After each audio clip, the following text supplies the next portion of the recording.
Britain's European partners voiced reservations but no outright rejection of a draft deal to meet its demands for reformed EU membership terms on Friday when negotiators from the 28-nation bloc met for the first time to discuss the text, diplomats said.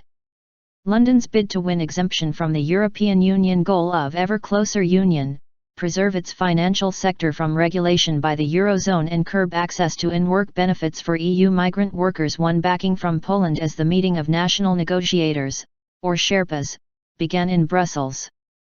The powerful leader of Warsaw's new ruling party, Jaroslaw Kaczynski, said after meeting British Prime Minister David Cameron that he was satisfied that the proposals would protect the rights of some 600,000 Polish workers already in Britain.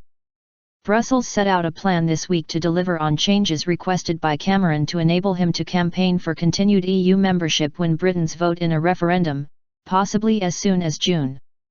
The British leader faces an uphill struggle according to an opinion poll on Friday that gave campaigners for a British exit from the bloc a 9-point lead, and he is under pressure at home to secure stronger assurances.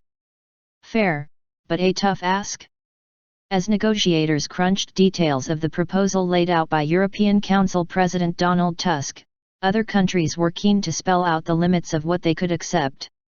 Initial reactions from capitals to Tusk's proposal showed that nobody is happy, which is a sign that the proposal is fair and balanced, but could also be a sign that it could be hard to agree, one EU diplomat said. Another said France wanted guarantees that arrangements to reassure non-Euro member Britain that the 19-nation zone would not impose rules on countries that keep their national currency would not give such states the right to block decisions taken within the single currency bloc. The second source said Tusk had secured French President François Hollande's agreement to the formulation on the Eurozone before issuing the draft document. But the negotiators would now have to examine the text comma by comma. The proposal would allow Britain to have different bank capital rules, a fact that caused the European Banking Authority watchdog to warn on Friday that the deal risked distorting competition. London also would be allowed to freeze in-work benefits for new migrants, a move seen as discriminatory and initially causing uproar in several Eastern EU members from which many people have emigrated to Britain since 2004 in search of better jobs and lives.